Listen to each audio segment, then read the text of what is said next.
esta beca, e ela logo concluiu, porque já aprendeu: pai, hoje é dia de ceia. Eu disse: sim, filho, hoje é dia de ceia. Eu estou com uma fome, eu não sei o que isso significa necessariamente, né? E ela me fez uma pergunta curiosa. Ela disse: pai, o que tem naquele pãozinho? Aí a Giane, que é mais professora do que eu, logo começou a explicar o significado de tudo. E eu tive uma antecipação de preocupação. Eu queria um pouquinho mais de retorno para mim no meu microfone.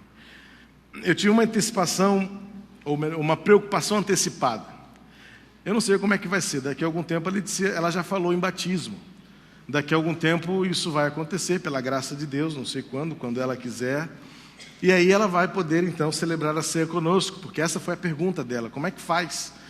Eu queria comer aquele pãozinho, eu queria ver aquele negócio. Só que vai ser um problema, ela não bebe nada a não ser água. Como é que vai ser nesse dia? Aí a gente disse que eu tenho que ministrar para ela o cálice de água, que representa o suco de uva, que representa o sangue de Jesus. Vai ser uma ceia com dupla representação, não é? A Letícia tem essa característica e nós não conseguimos mudar, e não fazemos questão, evidentemente. Acredite, ela nem Coca-Cola toma, só eu. Ainda bem, né? Então não tem concorrência lá em casa. Mas ela não toma nada, a não ser água mesmo. Mas ela vai ter que mudar esse hábito para tomar a ceia conosco quando ela assim quiser.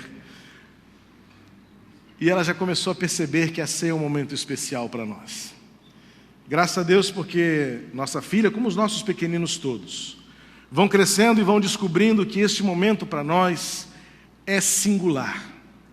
Quando, como igreja reunida, celebramos a obra de Deus, a suficiência de Cristo, a unidade da igreja.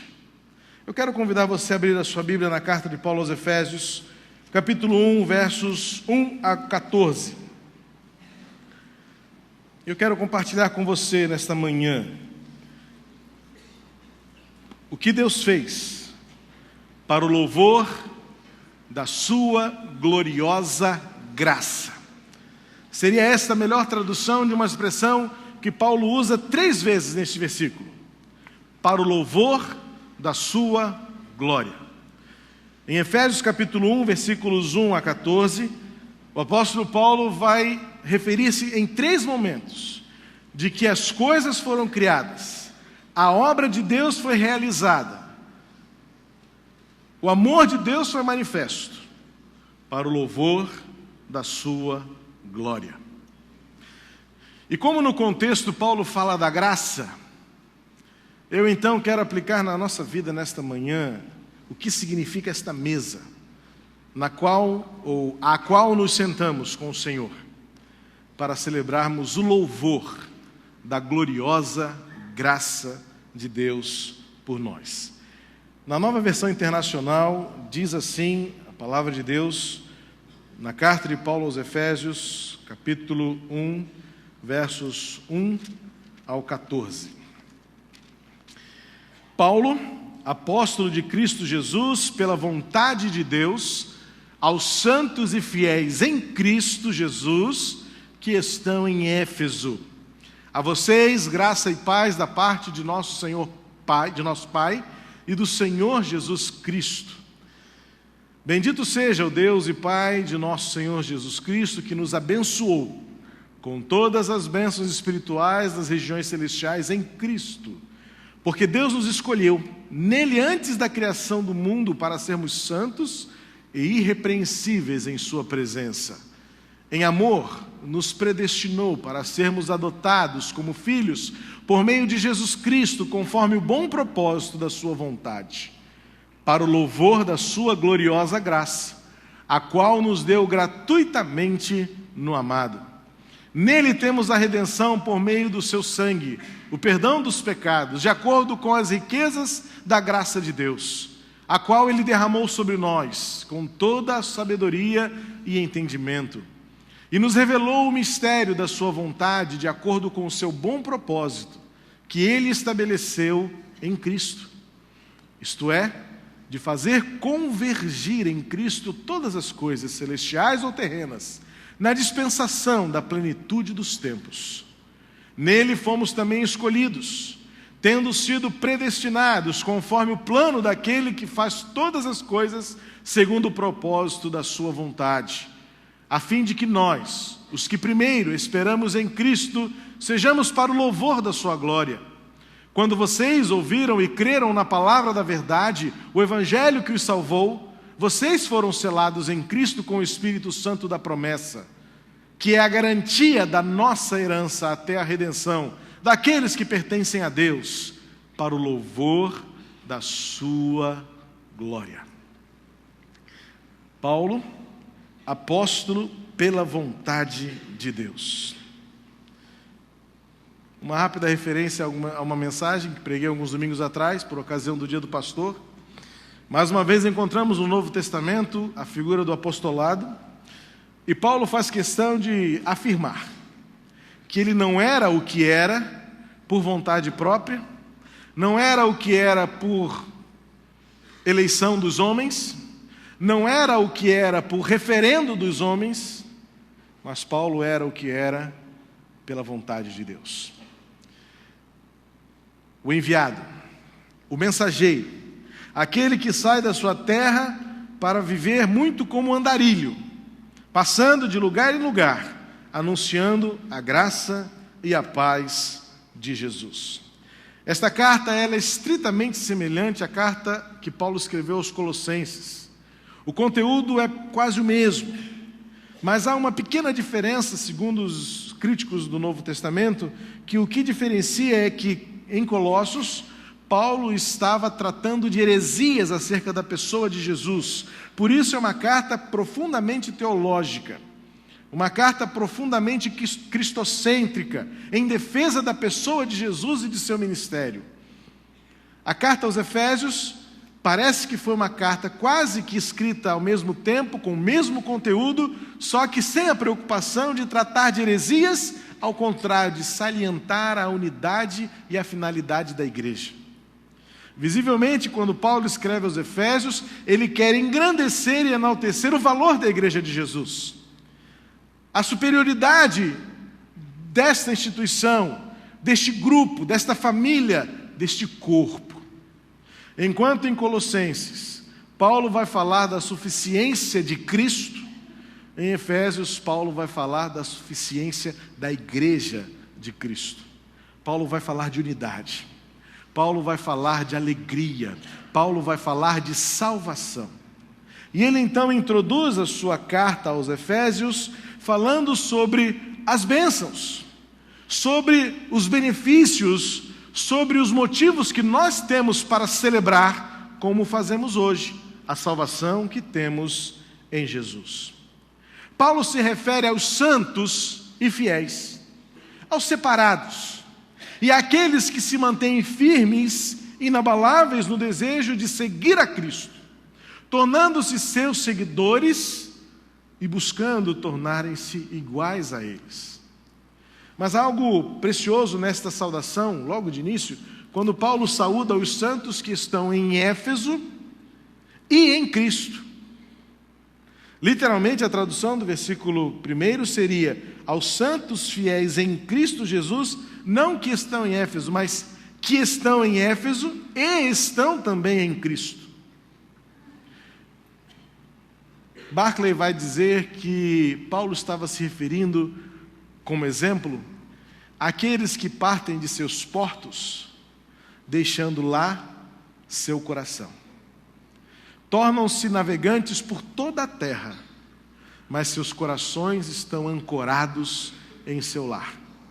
Ou seja, podemos estar em Éfeso, podemos viver no Rio de Janeiro, podemos estar na Europa, podemos viver na África, mas estamos todos juntos aportados, ancorados em um único centro, em um único lugar, Jesus. Cidadãos dos céus, cidadãos do mundo também.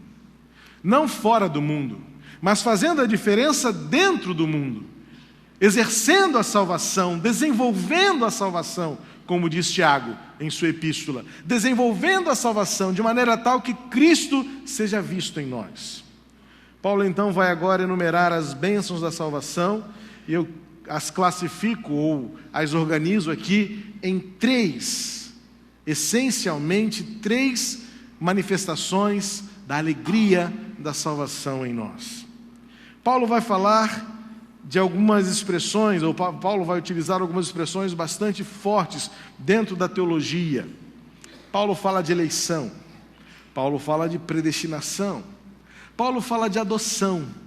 Eu diria que nesses poucos versículos, Paulo consegue, de maneira tão completa e tão efusiva, referir-se aos temas mais debatidos da teologia desde então: eleição, predestinação, redenção, perdão, graça, paz, adoção. Veja quantas expressões profundas no seu significado, mas a impressão que eu tenho, e quero passar isso para você, compartilhar isso com você, é que Paulo estava efusivamente transbordante de alegria quando ele pensa na salvação em Jesus. Parece que faltam-lhe palavras, então ele começa a escolhê-las consecutivamente, sucessivamente, não direi indiscriminadamente, porque orientado pelo Espírito Santo, eram palavras ditas uma após a outra, com um objetivo muito claro. Mas perceba que as palavras surgem de maneira tão explosiva que a percepção que se tem é de que Paulo estava incontrolavelmente alegre quando pensava e falava da salvação em Jesus. E não é à toa que ele diz 3 vezes, tudo isso para o louvor da sua glória, para o louvor da gloriosa graça de Deus. Nós existimos, nós vivemos, nós nos movemos, somos igreja, para que a gloriosa graça de Deus seja conhecida, proclamada ao mundo. E isso se dá, a partir desse texto, pelo menos por 3 maneiras. Não quero entrar aqui na polêmica da eleição. Evidentemente, nem há tempo para isso. Se desde Calvino ninguém conseguiu resolver esta pendenga sobre eleição e livre-arbítrio, não vai ser num culto de uma mensagem de 20 minutos que nós vamos resolver esse problema aqui. Mas eu quero chamar a sua atenção para o fato de que, a despeito de ter aqui alguma base para a compreensão da predestinação, o que ressalta e o que salta aos meus olhos aqui é a expressão de um amor imensurável. Seja pela eleição, seja pelo livre-arbítrio, algo fica claro aqui neste lugar. Bendito seja o Deus e Pai que nos abençoou, que nos amou, que nos redimiu e que estabeleceu, sim, um plano infalível. A expressão do seu amor foi ter estabelecido um plano. O destino que Deus traçou para nós foi revelar o seu amor por meio da cruz de Jesus. A cruz de Jesus, portanto, vai nos mostrar um amor extraordinário. Não fomos nós que escolhemos a Deus, o que já seria maravilhoso pensar. Mas mais ainda, pensar em um Deus que nos escolheu. Todas as expressões religiosas que existem na história da humanidade dão conta de homens em busca de Deus. Dão conta de homens querendo alcançar um nível de espiritualidade que tangencie a divindade. As religiões apregoam o esforço do homem em alcançarem suas divindades, mas o cristianismo vai falar de um Deus que tomou iniciativa. Jesus veio revelar um Deus que, antes de nós o escolhermos, nos escolheu, traçou um plano, revelou o seu amor, nos alcançou. Um amor extraordinário, que toma iniciativa. O natural, o humano, o meramente terreno é a reação. Nós amamos a quem nos ama, nós servimos a quem nos serve, nós damos a quem nos dá, mas Deus nos amou primeiro, sem querer nada em troca, sem esperar nada em troca, até porque nada poderíamos dar. Esta já era a canção de Davi no Salmo 116, que darei eu ao Senhor por todos os benefícios que me tem feito. O Deus que tomou a iniciativa e me amou primeiro. O Deus que não só me amou primeiro, mas como me amou até o fim, levando o seu próprio filho a morrer na cruz, para me dar esperança, para me dar vida. Um amor extraordinário. Paulo vai mostrar que o plano de Deus é a revelação de um amor generoso. Paulo escreve aos Efésios e ele diz que Deus nos abençoou com bênçãos espirituais nas regiões celestiais. Sabe o que significa isso? Que o amor de Deus nos dá bênçãos que nenhuma outra fonte poderia nos dar. Perceba a redundância, o pleonasmo enfático que Paulo utiliza aqui. As bênçãos celestiais nas regiões, as bênçãos espirituais nas regiões celestiais. Um amor generoso que abre as portas dos céus para derramar sobre mim, sobre você, bênçãos que dinheiro não compra, amizades não dão, status social não estabelece, nada constitui e estabelece a grandeza da manifestação das bênçãos que Deus tem para nos dar. Que dinheiro compra paz? Que dinheiro compra alegria? Que dinheiro compra posição? Que dinheiro compra amigos? Não há nada neste mundo que se compare ao amor extraordinário, ao amor generoso e também ao amor objetivo de Deus. Deus nos amou e em seu plano nos estabeleceu para sermos santos e irrepreensíveis. Significa que Deus nos chamou para nos transformar. O amor de Deus nos transforma no melhor da sua criação. Não apenas diferentes, porque naturalmente diferentes já somos. Pelas nossas escolhas, pelo nosso estilo, pela nossa rotina e muitas vezes pela nossa agenda. Hoje você poderia estar em qualquer outro lugar, mas você decidiu estar aqui. E isto já nos torna diferentes dos outros. Mas não apenas diferentes, mas melhores. E não melhores para que o mérito seja nosso, mas melhores para darmos testemunho. Melhor, o melhor operário. Não para fazer aquilo que o sindicato determina, mas para fazer aquilo que Deus quer. Melhor médico, não para cumprir apenas aquilo que aprendeu na faculdade, mas o médico que manifesta amor ao próximo. Professor, não apenas para reproduzir conhecimento, mas para formar uma nova geração. Gente diferente para ser melhor. Patrão, não só para cumprir o que a lei determina, mas para fazer mais. Empresário, não para dar o salário mínimo que a categoria exige, mas para dar o diferente, para demonstrar amor, para demonstrar graça e misericórdia, para fazer melhor. Santos e irrepreensíveis. Literalmente, Paulo diz, santos e sem manchas. Referindo-se ao hábito da época do sacrifício de animais, em que os animais, antes de serem sacrificados, eles eram examinados. E se houvesse qualquer defeito naquele animal, o animal era rejeitado. Então Deus nos preparou para nos apresentar aos céus, sem culpa, para que não sejamos rejeitados, para que não sejamos esquecidos, para que não sejamos deixados de fora. A bênção da salvação revela um amor extraordinário, um amor generoso, um amor objetivo para nos transformar. A bênção da salvação nos torna filhos por adoção. Nós éramos membros da família do mundo. Havia na época em que Paulo escreveu esta carta o princípio do pátrio poder estabelecido pelo Império Romano. Hoje ainda existe essa configuração nos códigos legais do nosso país e tantos outros, mas na época especialmente o pátrio poder, que era o poder e a autoridade dos pais, ou do pai sobre seus filhos, era algo muito sério e muito severo, a ponto de um pai ter a autorização do Império Romano de matar seus filhos, se assim fosse preciso. Se seus filhos trouxessem algum tipo de desonra, algum tipo de humilhação, e oferecessem algum tipo de risco para os pais, para a família, ou para uma certa ideologia, pelo princípio do pátrio poder, o pai tinha a autorização do Império Romano para dar fim à vida de seu filho, se este filho não lhe interessasse mais.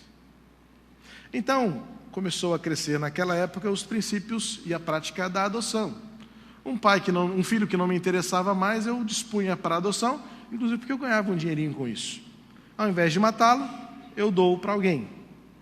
E era interessante que a prática, segundo alguns estudiosos da adoção, o processo de adoção era um processo público, diante de algumas testemunhas e diante do juiz que homologava o pleito, e simbolicamente, ou vamos dizer assim, liturgicamente, o pai que queria doar seu filho ou dar seu filho em adoção, ele recebia uma determinada quantia em dinheiro, o interessado em adotá-lo pagava, o pai pagava de volta por seu filho e o adotante entregava seu filho de volta.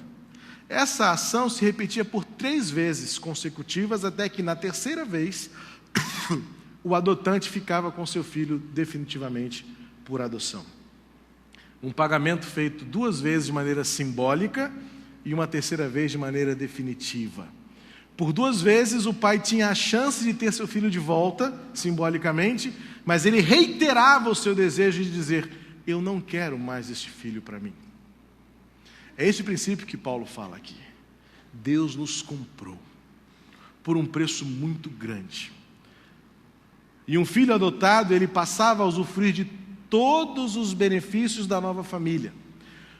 Todas as culpas que ele havia acumulado na família anterior eram anuladas. Se houvesse dívidas das famílias anteriores que atingissem este filho, também eram anuladas. O filho recebia um novo nome, a criança recebia uma nova história. E Paulo então usa essa figura para dizer aos leitores em Éfeso: Deus nos comprou para nos tirar da família do mundo e nos colocar na família de Deus.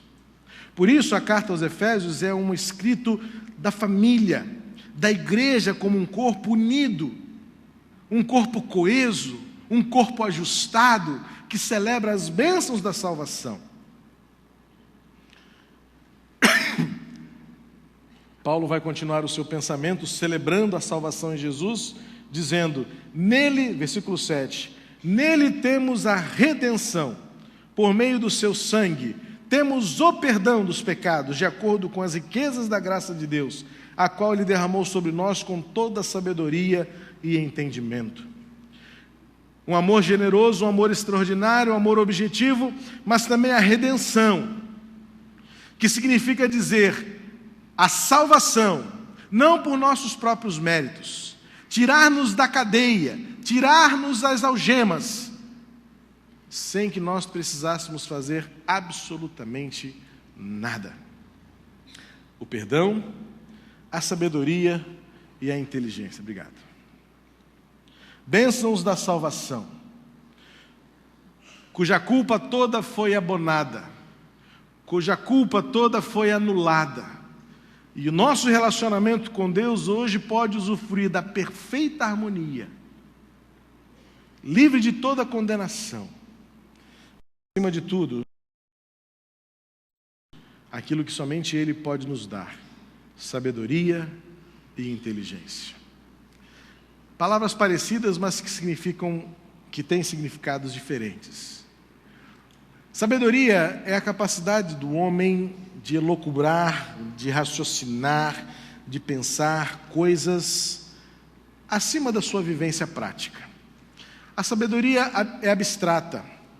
A sabedoria, ela é conjectura.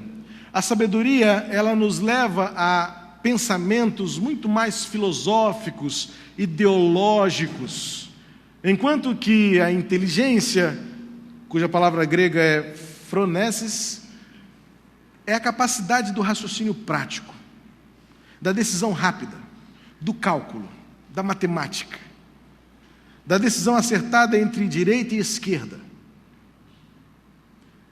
E Paulo vai dizer que Deus, então, em Jesus, nos deu a capacidade de fazer de ter as duas experiências.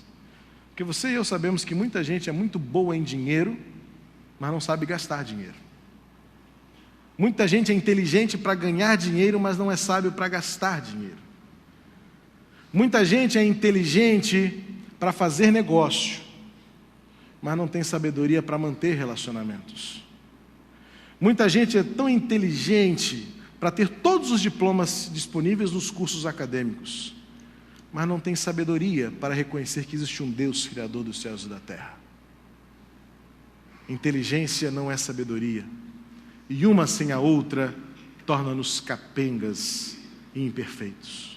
Mas Deus, na sua gloriosa graça, que revelou um amor extraordinário, que revelou um amor generoso, que revelou um amor objetivo para nos transformar no melhor que podemos ser, nos deu também a capacidade de não apenas ganhar, mas usar. Não apenas ter, mas absolutamente ser.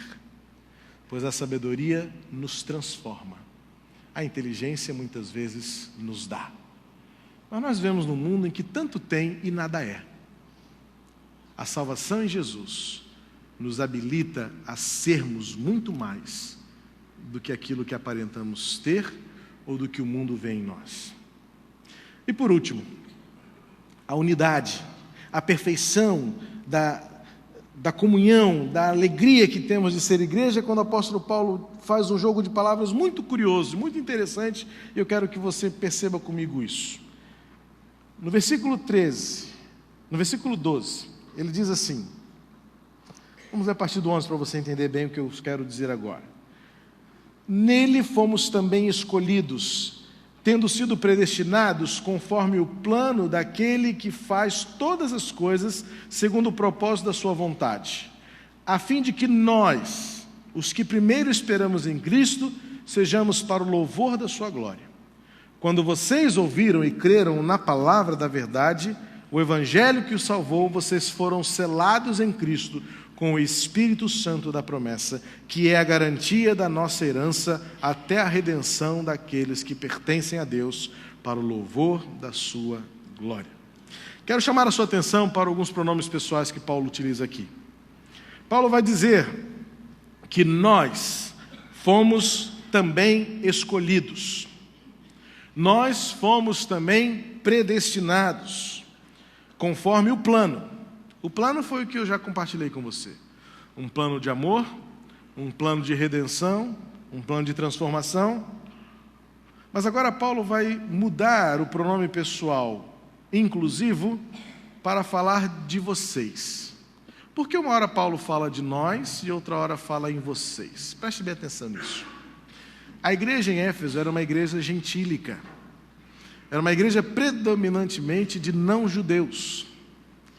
Paulo, então, vai introduzir a sua carta dizendo o seguinte: nós, versículo 12, nós, os que primeiro esperávamos em Cristo. Quem são esses? Os judeus. Paulo era judeu. Paulo esperava o cumprimento da promessa. E aí Paulo vai dizer, nós esperávamos em Cristo e nós vimos isto acontecer. Eu caí, eu fiquei cego, eu vi que a promessa se cumpriu. E no versículo 13 vai dizer, vocês ouviram. Quando vocês ouviram e creram na palavra da verdade, o evangelho que os salvou. Vocês foram selados. Paulo vai revelar então o seu entendimento de que a graça alcança a todos, que não distingue, que vai além das fronteiras, que transpõe limites geográficos, culturais, ideológicos, etários. Paulo vai dizer que basta ouvir e crer para receber o selo do Espírito Santo, que é a promessa do que ainda está por vir. Mas sabe qual é a beleza maior desta palavra de Paulo? É quando ele, no versículo 14, vai dizer que é a garantia da nossa herança. Paulo agora se inclui, e Paulo inclui não só nós, os judeus, não só vocês, os gentios, mas agora nós, povo de Deus, família em Cristo Jesus, onde não há mais distinção, onde pela cruz de Cristo o piso está nivelado, onde não há mais titularidades, onde a sabedoria do mundo nada é, senão pela sabedoria dos céus, onde a inteligência do homem nada alcança, mas a inteligência dada por Deus nos torna vencedores. Nós, povo de Deus regenerado, nós, povo de Deus redimido, nós, povo de Deus amado pelo Pai, temos a garantia. O Espírito Santo, dado como um sinal. A palavra aqui que Paulo utiliza para se referir ao Espírito Santo, que é a garantia, é a palavra grega arrabon, que é como um sinal nos nossos negócios hoje. Você quer comprar um apartamento? Então dê um percentual como garantia de que você terá. Na verdade, Deus é quem deu a garantia para nós. O Espírito Santo que habita em nossa vida, que nos sela, que frutifica em nós, como o editorial diz no boletim desta manhã. O Espírito Santo que nos dá o amor, que revela o amor, que revela o Deus a quem buscamos e queremos conhecer mais. É a garantia de que somos povo de Deus, amados do Pai, e que vivemos para o louvor de uma graça que é gloriosa, por um preço que foi pago lá na cruz, para que nós tenhamos vida, vida abundante, vida plena, vida eterna. Pela vontade de Deus fomos salvos, pela vontade de Deus fomos chamados, pela vontade de Deus fomos amados, pela vontade de Deus somos seu povo. Que a Igreja de Cristo reunida neste lugar, ao sentar-se à mesa do Senhor, celebre este amor extraordinário, este amor generoso, este amor objetivo, a transformação para nos fazer iguais a Jesus, para que o mundo também conheça o louvor da gloriosa graça de Deus, para o qual fomos feitos, para o qual fomos chamados, para o qual fomos salvos, para o qual somos Igreja de Jesus hoje. Que Deus nos abençoe, para vivermos a unidade, a alegria, a bênção da salvação. Cristo morreu por nós lá na cruz. Quero convidar o